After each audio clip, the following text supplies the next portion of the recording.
Business end of the day here at the Winton Formula Festival. We've got some excitement coming your way next. It's the Formula V Nationals, the feature race, the decider. It is coming your way right now here at the nation's action track, Winton Motor Raceway. Steve DeVries, we've seen plenty of action in all of the heat races, but now it's all on the line for the Formula V Nationals. All bets are off. It is time for the 16-lap finale for the Formula V 1600s, with thanks to Australian VW Performance Centre. What a great way to bring them on board for a fitting finale. So we had 36 cars that are on the starting grid sheet for us up here. There's going to be a couple that are not taking part, but we'll cover those in just a few moments' time. But in addition to Australian VW Performance Centre, there's been a long list of sponsors that have put their money up for proceedings to take place this weekend. So it's with a big thank you that we acknowledge them as well, with thanks to Revolution Race Gear, who have actually given a 10% discount voucher to every single competitor, which is valid for 12 months. So that will go a long way towards replacing some of the old worn out gear that we see up and down the pit lane. To Super Cheap Auto, thank you very much to them as well. GR Motorsport Electrics, Wolfchester Trade Shop, one of the most prominent suppliers of industrial trade and tool supplies for a number of competitors here in Victoria. Dunlop, of course, for the CR82 control tyre.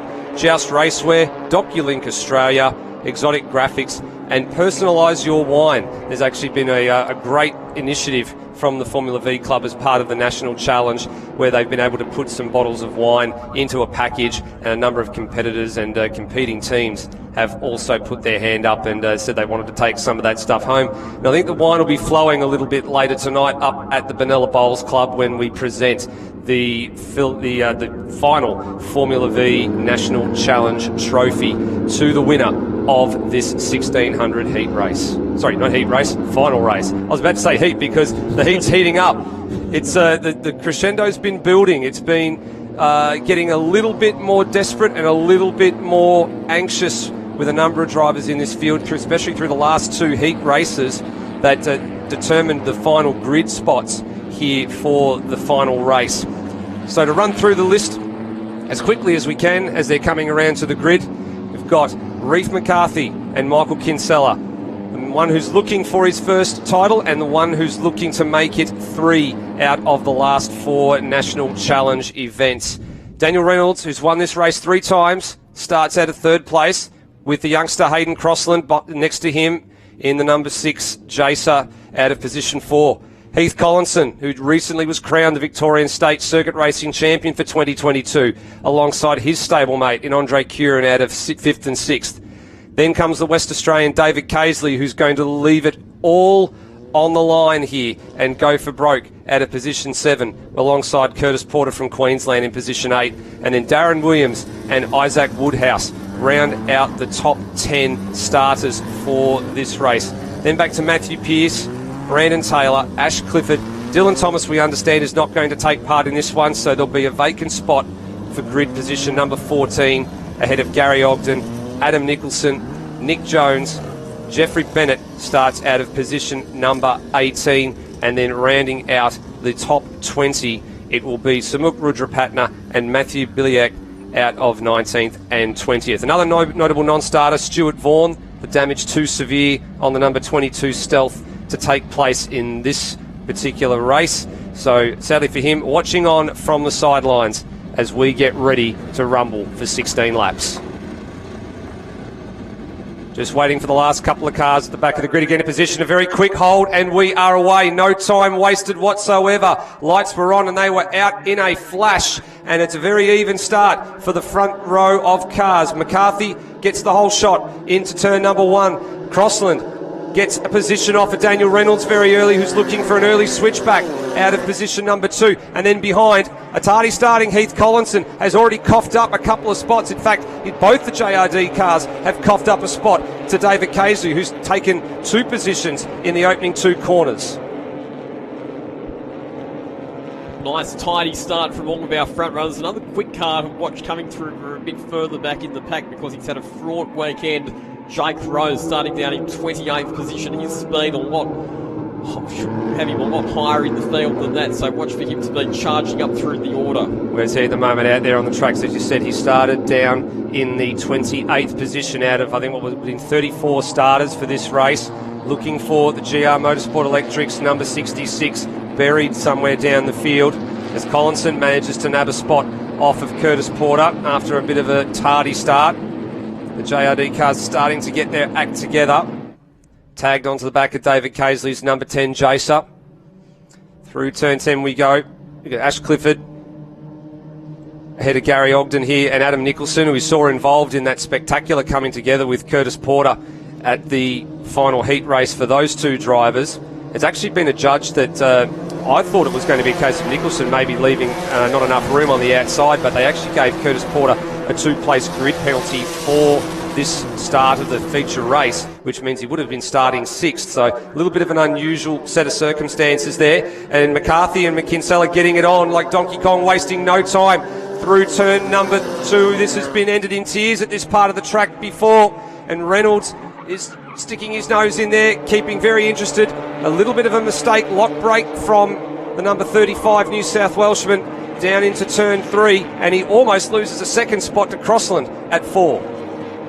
So in trying to go for the lead there, Michael Kinsella's ended up getting out high and wide at turn number 3 and instead surrendering a spot to Daniel Reynolds. So Reef McCarthy, the talented young gun in car number 61, is your race leader. Daniel Reynolds, the Canberra driver, multiple state and national Formula V champion, up to position number 2 in car number 78, which has been super quick all weekend. And Michael Kinsella, who's also been right in the thick of the front running battle, gets relegated back to position 3.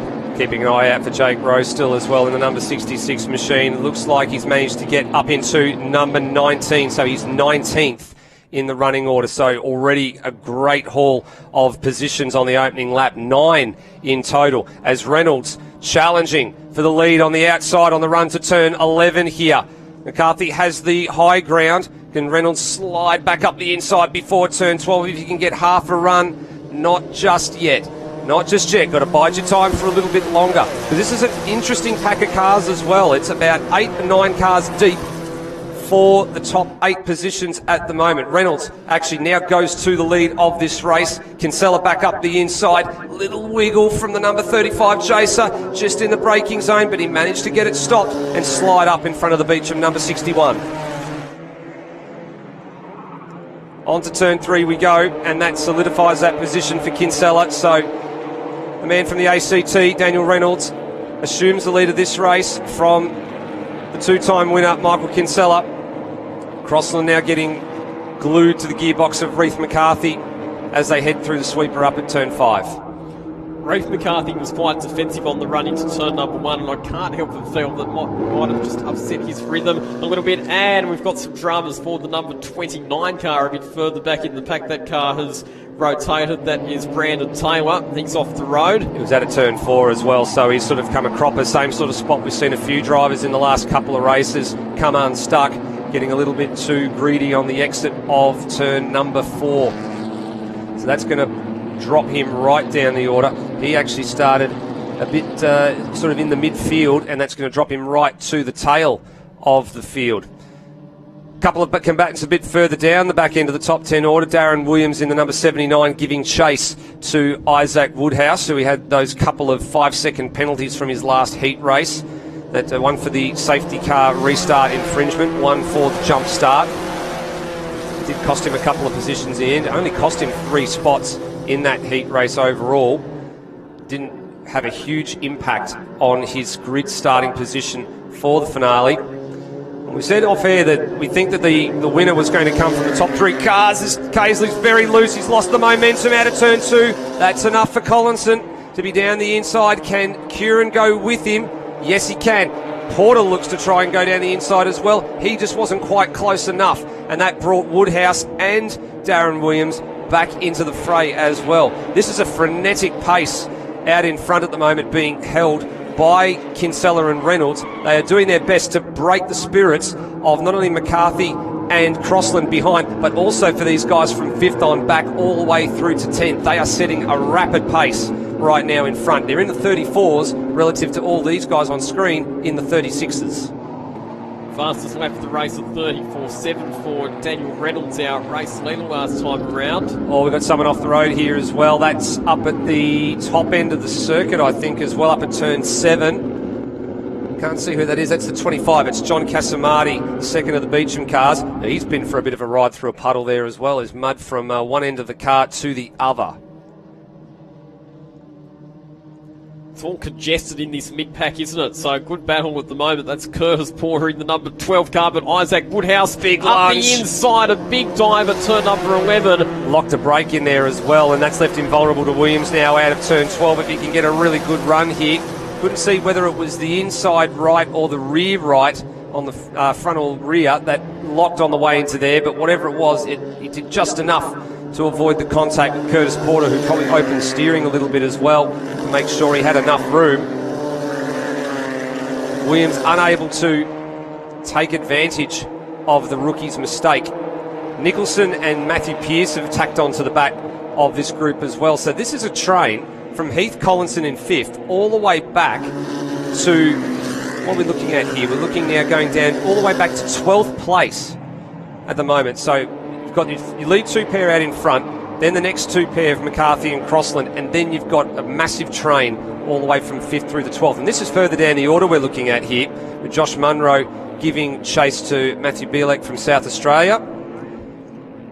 And ahead of them, Samuk Rudrapatna, and then behind them, it looks like you've got Benjamin Forgan and Rod Glisson, or potentially that might be the number 29 of Taylor, sort of trying to recover. Just can't see from that shot who the last car in the queue is. It's Rod Glisson that's the last one in the queue. There he is. I said watch out for Jake Rowe, and he has made progress. He's worked his way up into position number 15 after starting 28, so made up some 13 spots since the start of this race, Jake Rowe. So here we go, Samuk Rudrapatna was just having a bit of a look there at Morgan Fremantle, another one of the Canberra drivers. These two are clearing out. We suspected at the beginning of the weekend it would be probably down to these two drivers, one of these two, to either make it their 3rd or their 4th title respectively.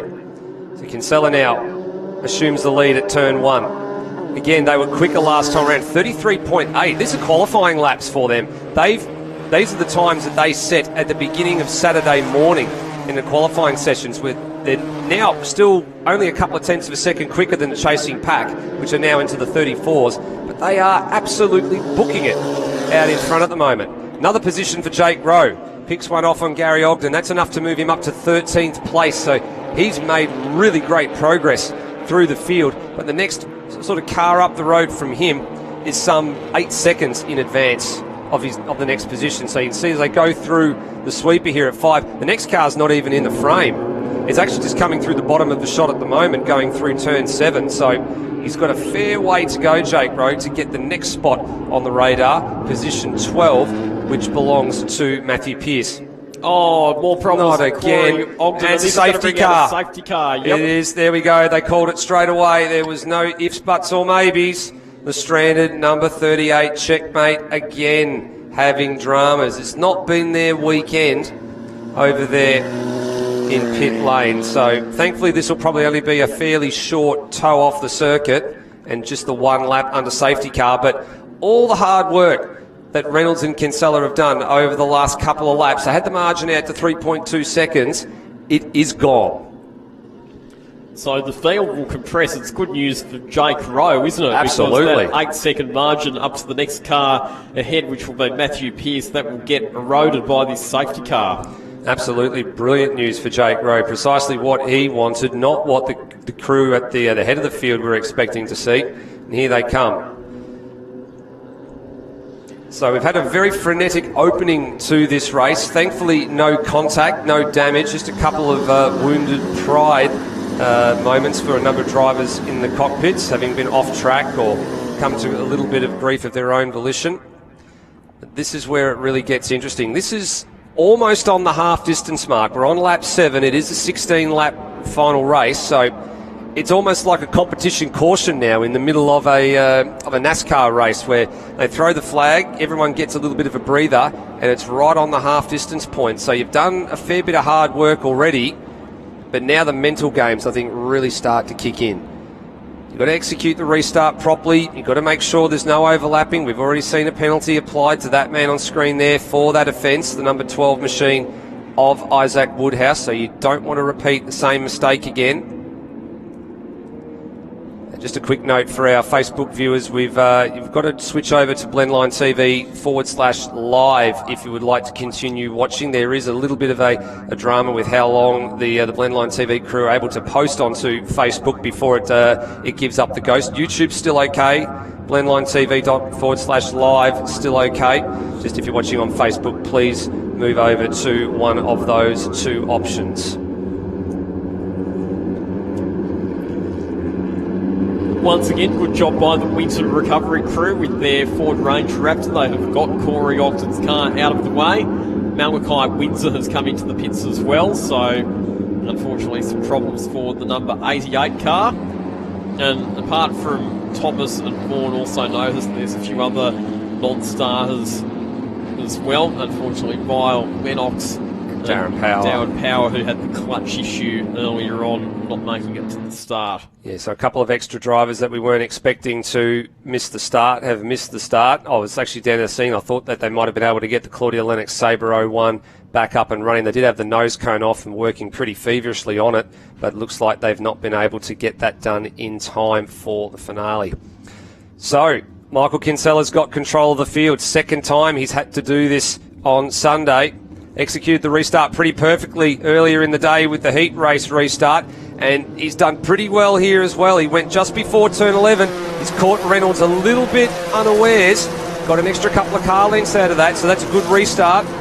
The most important thing is no overlapping by any of the drivers before the control line. All looks pretty well controlled heading down into turn 1. That gives a bit of a free kick to Crossland and to McCarthy, who had lost touch with the leading group of cars. Where's Jake Rowe in all of this? He was 11th coming into proceedings. He's just in the back of shot there behind Pearce. There was a move being sized up. I think it might have been Nicholson down the inside of Pearce, and he's got him. So Adam Nicholson moves back ahead of Matthew Pearce. I think there was an exchange actually through turn 1 and 2, and then he returned the favour on the other side.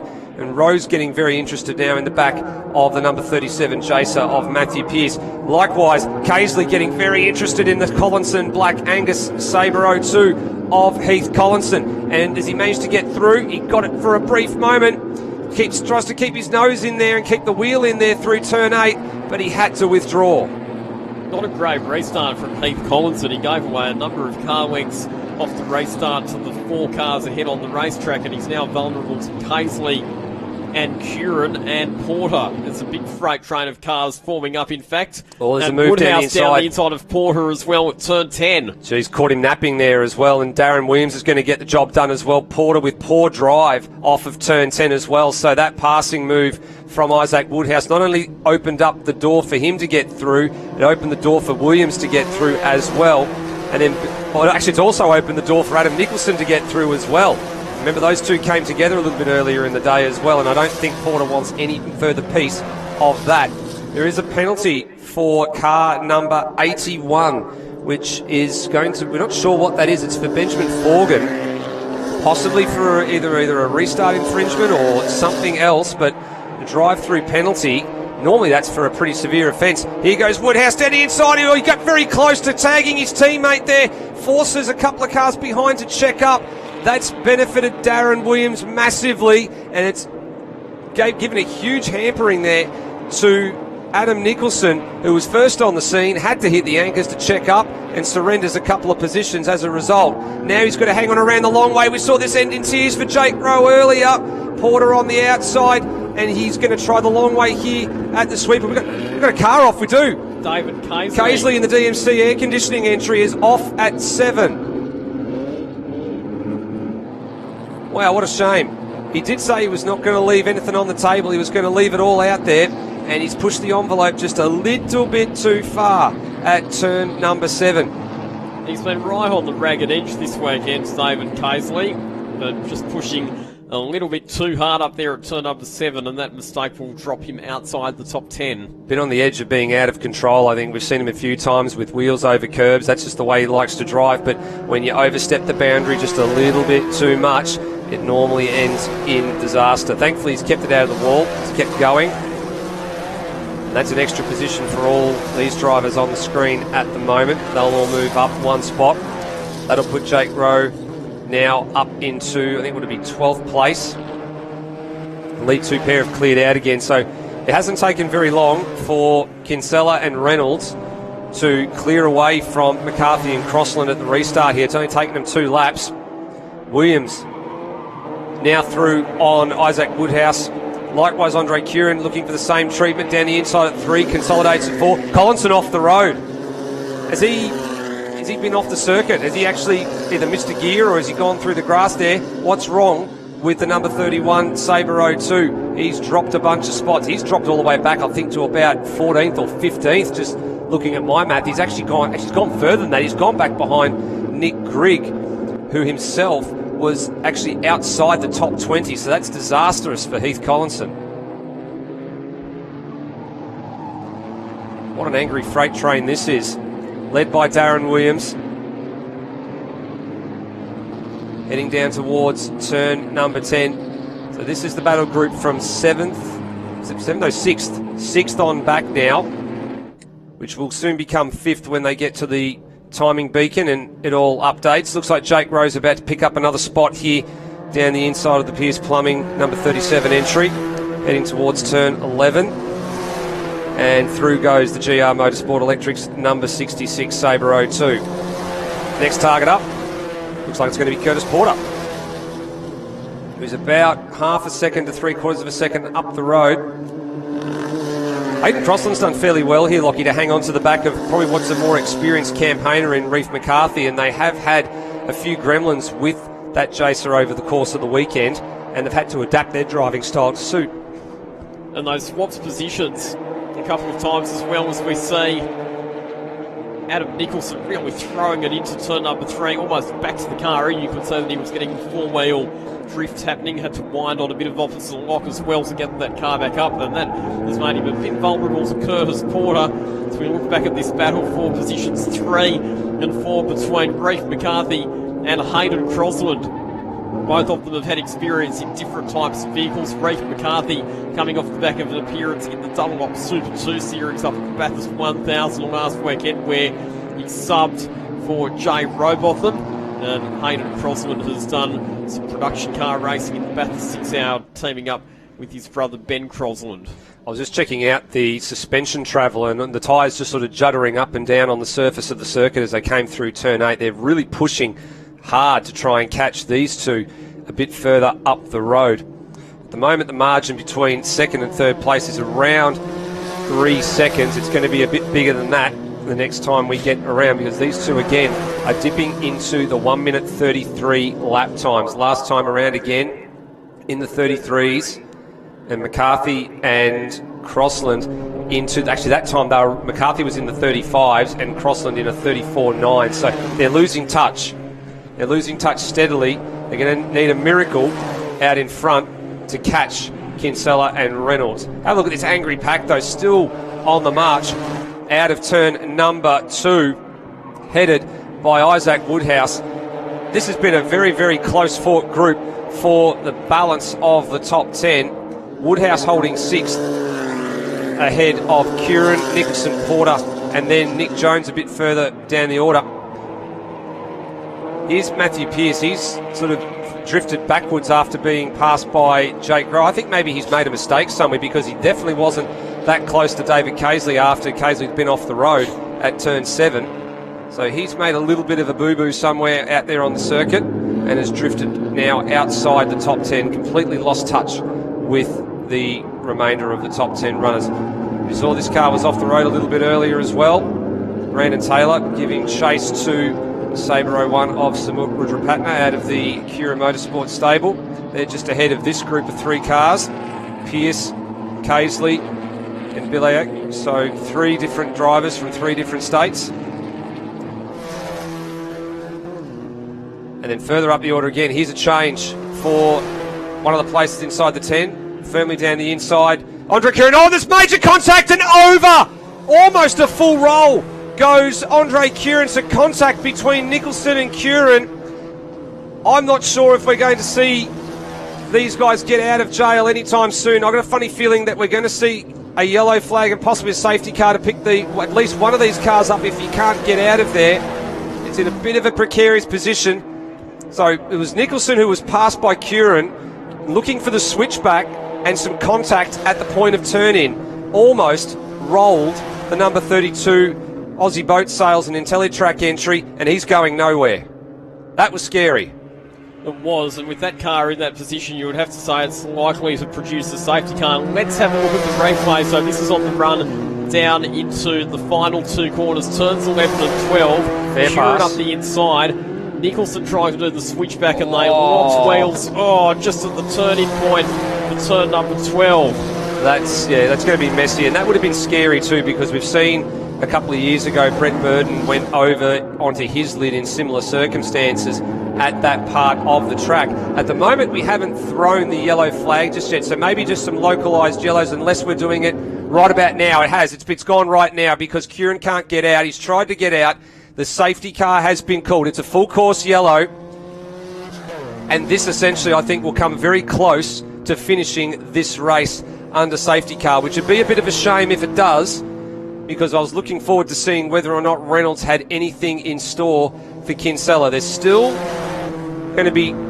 3 laps on the board showing. The safety car has picked them up at the beginning of lap 14. So if they can get the number 32 Sabre 02 clear from turn 12 at any great rate, then it'll be done. Look at this as well. Jake Rowe's given up on chasing here. I think maybe Andre thinks maybe he's a bit winded or something because he hasn't gotten out of the car. So Jake Rowe's naturally concerned for his competitor. I think that he's going to be a little bit bruised out of that one. And then Nicholson's now gone and done a lap. I think he's doing the same thing, just wanting to make sure that they're okay. So that's great camaraderie to show that, you know what, it is motor racing, but there's more that matters than just motor racing. It also matters to make sure that your fellow driver is okay. Good sign seeing Andre Curran get out of that car and walk away from it. That's the good news, that he's okay. The bad news is that we are under safety car conditions with 2.5 laps to go. Good camaraderie between all of the drivers down there. That's really, really good to see.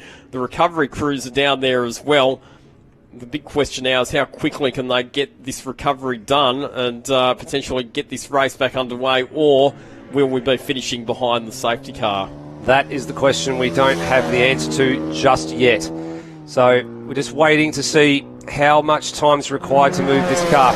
So this is the replay again. So it's a fair pass. So Curran's more than entitled to it up the inside here. You go just a little bit wide and then looking for the switchback here. And it's front left corner to rear right corner contact between the two cars. And what sort of worried me there is, and I've said this to Brett Burton a bit earlier on in the day, I was worried that if a car went over, because the outfield has been so sodden with rain, that someone was going to dig in. And I think we're pretty thankful in that circumstance that it wasn't too far offline and that the car actually didn't roll over or fully do a barrel roll and didn't dig into the turf, because it could have actually been a lot worse, because they've got certain requirements with where the roll hoop needs to be and where the front roll point needs to be, so therefore when the driver's sitting in the car, their head is protected as much as possible. But when the earth is so soft, that a gap that's meant to be there, I think it's meant to be about 75 millimetres, it's not much at all, but when that gap is there and the ground is so soft, the gap just goes. If a car digs in, it's almost non-existent. So I think we're very lucky in that situation that the car hasn't rolled. So this will mean the start of the 15th lap under safety car. We will get an indication coming out of turn 9 whether or not this race is going to be restarted with a lap remaining or not. That's where our telltale point will be. I'm just looking to see our recovery vehicles on track. There's a flatbed tow vehicle just moving in the old pit complex at the moment, and I was wondering if they were going to have to send it out there, then this race would essentially be over. With a bit of luck, they'll be able to just hook a tow rope onto the back of the Curran number 32 machine and then just tow it around and into pit lane. I think that's what they're all hoping for. Looks like, I think Adam Nicholson, as he managed to just get going again, he has. He's at the back of the field. He's also a lap down now as well, or possibly more than one lap down. Let's having a look at our timing. No, he's only just the one lap down. so he will finish the race. Jake Rowe, I'm wondering, has he actually got going against... Well, no, he's actually come into the pit, so he's decided enough's enough, and there isn't a point continuing after giving up his race to make sure his fellow competitor was still okay after what was a pretty frightening rollover. So safety car up to the top of the circuit. Still waiting on word whether the car has been cleared out of turn number 12. This is where we'll start to get our indication now. We've got binoculars out, keeping an eye on whether or not the lights get extinguished out of the safety car on top of its roof this time around.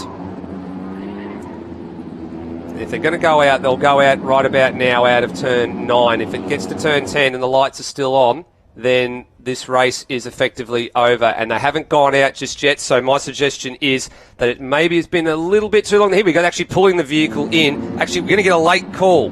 Very lucky. Very lucky. So they've got it cleared just in the nick of time. So we're going to have a grandstand finish, and we're going to have a one-lap dash to the checkered flag to decide who will be our National Formula V champion for 2022. Well done to the ever hard-working officials and recovery crews here at Winton.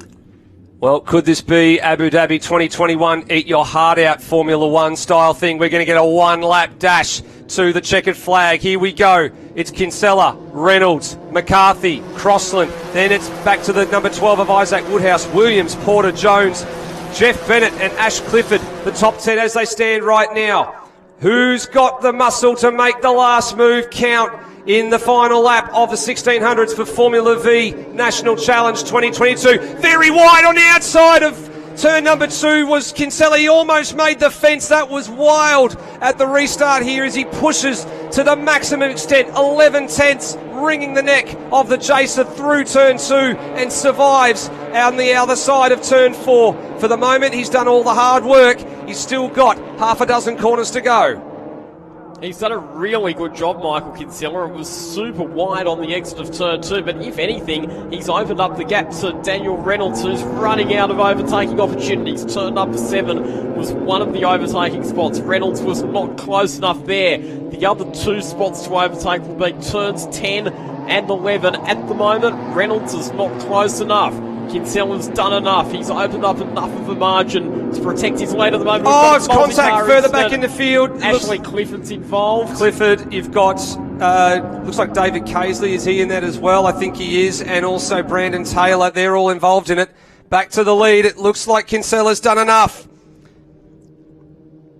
through the last couple of corners. So the man he was fighting for the National Challenge title had 3 of them coming into the weekend. Reynolds won 3 across the years of 2009, 11 and 12. Kinsella's won it in 2017 and 18, and he joins Reynolds with 3, making it a win here in 2022 at the Winton Motor Raceway. And not only that, he's probably a very deserving winner after all of that. Led most of the feature race from the beginning, survived the safety car restart, and takes home the honours. Here's the replay of what happened up at the top of the circuit. So there was a spin, some evasive contact, and I think Matthew Pearce got out luckily out of that one. So he took the evasive action. So it was a spin from Brandon Taylor, and then there was a coming together between Casely and Ash Clifford as they tried to navigate the spinning number 29 machine. Then Matthew Pearce was the lucky one out of the lot. He managed to go the long way around the back and just emerge with maybe a little bit of garbage on his tyres. There's your National Challenge champion for 2022 in the 1600s, Michael Kinsella, one of the favourites coming into the weekend, and he's going to be mighty pleased with his weekend's work. So running through the final top 10 finishes, Michael Kinsella, your winner and your Formula V champion for 2022. Daniel Reynolds coming home in second position, punched out the fastest lap of the race on lap number 9 as well. Reef McCarthy rounding out the podium after starting from pole position. Back to Hayden Crossland in 4th position. Isaac Woodhouse rounding out the top 5, and then it was Darren Williams ahead of Curtis Porter. Back to Nick Jones. Jeff Bennett getting up to 9th position. by dodging all of that last lap drama. And Heath Collinson, he's had an up and down race, but he finishes it by rounding out the top 10 in car number 31. That's one hell of a recovery drive from Heath Collinson, considering he was, well down outside the top 20 towards the end of the race as well. Towards the end of the first safety car period, I should say, after he went off the road at turn 1 and 2. Well, we keep saying everything's a hard act to follow at the moment after a frenetic pace being set out in front by Reynolds and Kinsella and surviving 2 safety car restarts and a last lap finish like that. Is going to be having a smile from ear to ear. They're going to have to go through scrutineering, as is the process and the protocol for the top 3. That's the choice. There they go. The scrutineering sheds are one of the first couple of sheds up there in pit lane. The rest of the field will probably have to go back into the garages. They'll call a couple of random cars, I think, here as well. So there's the 4th place man of Hayden Crossland. Darren Williams going through there as well. They may potentially be bringing them all in for some sort of scrutineering. We'll just have to see. So the results will be official as long as the minimum weights are met and everything from there. The minimum weight for the 1600 cars with driver and whatever fuel you've got left in the tank at the end of the race is 500 kilograms. So we'll wait to see. As long as they all pass those inspections, everything will be confirmed and official.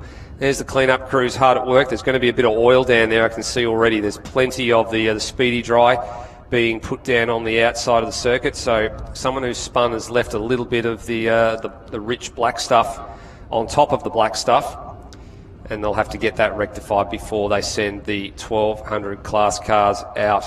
A couple of them look like they might be able to drive back. I think Ash Clifford's about to fly into back into the circuit. So if he can start that car, he'll be right to just drive that back to pit lane under its own steam. And a couple of the others are going to need a crane. What a finish. What a finish to National Challenge 2022 for the 1600s. There's still one more Formula V race to go. On the other side of this very, very short ad break, it'll be the opposite end of the spectrum, the 1200s and the historic cars. Don't go anywhere.